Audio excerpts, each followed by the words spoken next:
Suryapet rural లో BRS నేత చింతలపాటి మధు హత్యతో తీవ్ర ఉద్రిక్త పరిస్థితులు నెలకొన్నాయి. నిన్న 2 గంటలకు ఇంటి నుంచి అదృశ్యమైన మధు తెల్లవారుజామున ఒక గోనె సంచిలో శవమై కనిపించడంతో ఒక్కసారిగా వాళ్ళ కుటుంబ సభ్యుల ఆక్రందనలకు అంతు లేకుండా పోయింది. మొత్తంగా వాళ్ళంతా రోధిస్తున్న పరిస్థితి కనబడుతుంది. అసలు మొత్తం ఈ వ్యవహారానికి మొత్తం కూడా ఒక కోర్టు సంబంధించిన కేసుగా తెలుస్తా ఉంది. ఒక హత్య కేసులో మధు కీలక సాక్షిగా ఉన్నారు. అయితే ఇప్పటికే సాక్ష్యం చెప్పిన పరిస్థితుంది. మరికొంతమంది సాక్ష్యం చెప్తే కనుక వాళ్ళకు గత హత్య కేసులో నిందితులకు శిక్ష పడే అవకాశం ఉన్న నేపథ్యంలోనే మధు హత్యకు గావించబడ్డారనేది పోలీసులు ప్రాథమికంగా విచారణకు వచ్చారు. దాదాపు ఒక నమ్మక ద్రోహం నమ్మిన వ్యక్తులే నమ్మక ద్రోహం చేసి తీసుకెళ్లడంతోనే మధు హత్య చేయబడ్డారని కూడా పోలీసులు ప్రాథమికంగా విచారణకు వచ్చిన పరిస్థితి కనబడుతుంది. ప్రస్తుతం మనం మధు సత్యమని ఉన్నారు. చెప్పమ్మా, ఎన్ని గంటలకు వెళ్ళాడు మధు? అసలు ఎన్ని గంటలకు? 11ంటికి వెళ్ళిండు. 11ంటికి వెళ్ళి నా దగ్గర ఫోన్ లేదు. ఎమ్మటే వస్తాను, నా ఫోన్ ఖరాబ్ అయిందని తీసుకెళ్ళిండు షాప్ లో ఇస్తాని. 11ంటికి పోయిన మనిషి షాప్ లో ఇచ్చి ఎమ్మటే వస్తా నానా అని మా పెద్ద పాపకు చెప్పిపోయిండు. ఇక వస్తాడేమనుకున్నా. నా దగ్గర ఫోన్ లేదు. పక్కన వాళ్ళ దగ్గర కానీ ఎవరి దగ్గర వాళ్ళు ఎవరు లేరు. ఫోన్ చేయలే నేను. ఫోన్ చేయకుంటుంటే వస్తాడు అన్నట్టు నేను కానీ ఫోన్ చేయకుంటున్నా. అంటే మాడిబిడ్డ భర్త 4 గంటలకు ఫోన్ చేసిండంట. రింగ్ అయిందంట, ఎత్తిండంట. ఎత్తి ఏడునో మధు అని అంటే క్యాంప్ ఆఫీస్ లో ఉన్న బావా వస్తున్న బావా అని అంటే, ఆకలి కావట్లేదా మధు, రావచ్చుగా, ఎండ ఫుల్ కొడుతుంది అని అంటే వస్తున్న బావా అని చెప్పిండంట. ఇంకా చెప్పి ఇంకా ఆయన ఫోన్ కట్ చేసిండంట. ఈయన కట్ చేసి ఈయన డ్యూటీకి వెళ్ళిపోయిండు. ఇక 8:30కి నా దగ్గరకు వచ్చిండు. మాడిబిడ్డ భర్త నా దగ్గరకు వచ్చిండు. మౌనిక మధు వచ్చిండారా అని అన్నాడు. మధు మామ ఇంకా రాలేడు బాబాయ్, నా దగ్గర ఫోన్ లేదు, ఫోన్ తీసుకుపోయి షాప్ లో ఇస్తానని పోయిండు. ఇంత మధ్య వస్తా అన్నాడు, ఎమ్మటే వస్తా అన్నాడు, ఇంతవరకు రాలేడు అని చెప్పి అని అంటే, నీ ఫోన్ నుంచి ఫోన్ చేయి బాబాయ్ అని అంటే ఆయన ఫోన్ నుంచి ఫోన్ చేసిండు. ఫోన్ చేస్తే రింగ్ అయింది. రింగ్ అవుతుంది కానీ ఎత్తట్లేడు. మళ్ళా చేయి బాబాయ్, మరి ఎత్తుతాడేమో ఇంకోసారి చేయనంటే మళ్ళా చేసిండు. మళ్ళా చేస్తే మళ్ళా రింగ్ అయింది కానీ ఎత్తట్లేడు. ఎత్తకుంటుంటారు ఆయనకి మాడిబిడ్డ భర్తకి ఫోన్ వచ్చింది. మౌనిక ఎత్తితే నేను మాట్లాడి చెప్తాలే అని అన్నాడు. ఆయన వెళ్ళిపోయాడు. వస్తాడేమోలే, పంచాయతీలో ఉన్నాడో మరి ఎటు పోయిండో, ఫ్రెండ్స్ తోటిగానే వస్తాడన్నా తాగుతున్నాడేమో, తాగినాక అయిపోయినాక వస్తాడేమోలే అని నేను 2 పిల్లలు పెట్టుకొని మేము అప్పుడు పడుకున్నాం. 11 అవుతుంది.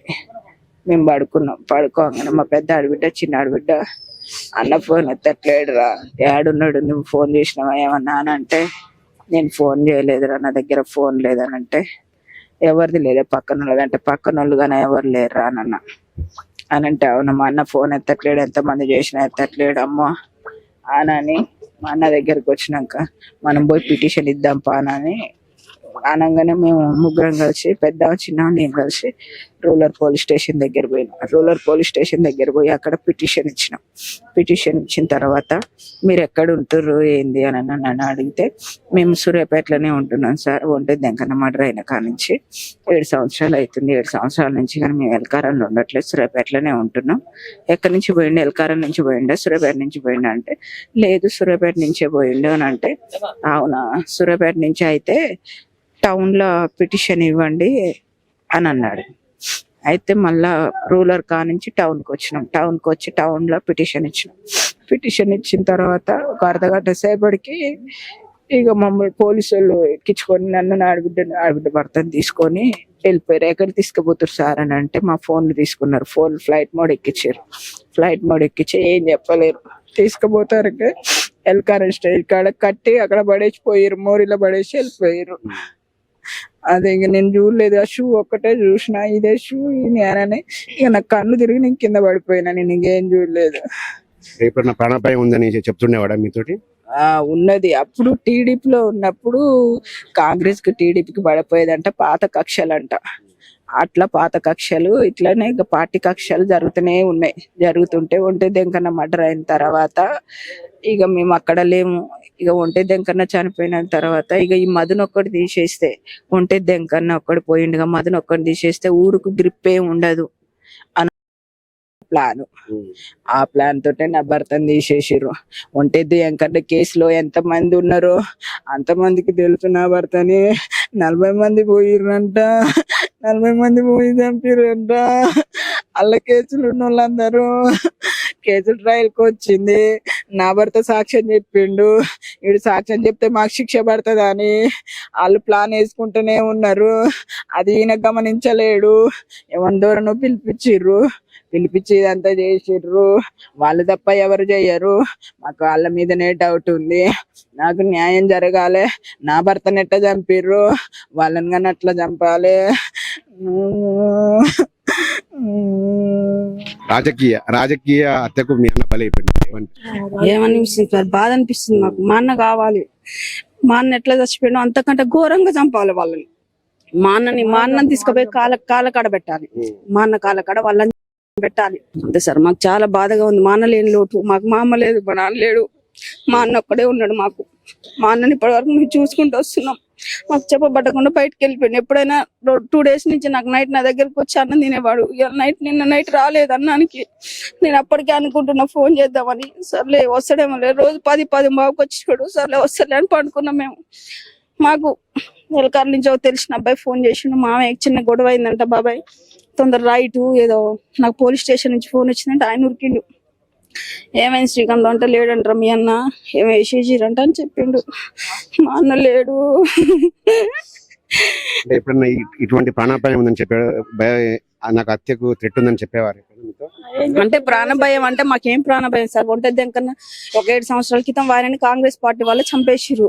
ఇప్పుడు కాదు ఏమంటారు, కేసు ట్రయల్ కి వచ్చింది. మొన్న మా అన్న సాక్ష్యం చెప్పేవాడు. అయితే వాళ్ళు కొంచెం వేరే వాళ్ళ నుంచి ఫోర్స్ చేసేవారు. ఎందుకంటే సాక్ష్యం చెప్పొద్దు అని మా అన్నకు చెప్పించేవాడు. కానీ ఎందుకంటే అక్కడ ఉన్నాడు కదా లైవ్ లో, మా అన్న చెప్పాల్సి వచ్చింది. ఖచ్చితంగా చెప్పాలి అక్కడ సాక్ష్యం. చెప్పిండు. వాళ్ళ ప్లాన్ ఏంటంటే, ఇప్పుడు ఈయన సాక్ష్యం చెప్తే అక్కడ హెడ్ ఈయన ఒక్కటి సాక్ష్యం చెప్తే ఇక్కడ ఏమవుతుందంటే మాకు అది జైలు శిక్ష పడుతుంది అని ఏం చేసిరంటే, ఈయన ఒక్కరిని తీసేస్తే ఇక మాకు ఎలాంటి శిక్ష ఉండదు, మేము హ్యాపీగా ఉండొచ్చు అని ఈయన ఒక్కరిని తీసేసారు సార్. అదే అలాంటి కొడుకుని ఇక్కడ లేకుండా చేయాలా sir. Okay sir, thank you. ఇది ముఖ్యంగా చెప్తా ఉన్నారు. ఏదైతే గతంలో మాజీ సర్పంచ్ వెంకట వెంకన్న హత్య కేసులో మధు కీలక సాక్షిగా ఉన్నాడు. ఇప్పటికే సాక్ష్యం కూడా చెప్పిన పరిస్థితి నేపథ్యంలో తమకు వ్యతిరేకంగా సాక్ష్యం చెప్పాడనే నెపంతో మరికొంతమంది సాక్ష్యాలను భయభ్రాంతులకు గురి చేయాలనే ఉద్దేశంతోనే మధును హత్య చేశారు. అదేవిధంగా మధు కూడా ప్రస్తుతం రాజకీయంగా అయితే తీవ్రంగా అడ్డు వస్తున్న పరిస్థితి. ఆ మధును ఒకరిని తప్పిస్తే మాకు ఎటువంటి గ్రామంలో ఎటువంటి అడ్డు ఉండదనే నెపంతోనే మధును హత్య చేసినట్లయితే కుటుంబ సభ్యులు ఆరోపిస్తున్న పరిస్థితి కనపడుతుంది. మొత్తంగా పోలీసులు అయితే ఇప్పటికే 4 బృందాలుగా విడిపోయి పోలీసులు తీవ్రంగా విచారణ చేస్తున్న పరిస్థితిని, నిందితులను త్వరలో పట్టుకొని కఠినంగా శిక్ష పడేలా చర్యలు తీసుకుంటామని కూడా జిల్లా ఎస్పీ చెప్తా ఉన్నారు. మరోవైపు కుటుంబ సభ్యులు కూడా ఖచ్చితంగా కఠినంగా శిక్షించాలి. మా మధుకు పట్టిన గతే వాళ్ళకు కూడా ఎవరైతే హత్యకు పాల్పడ్డారో వారికి కూడా కఠినంగా శిక్షించాలని కూడా డిమాండ్ చేస్తున్న పరిస్థితి.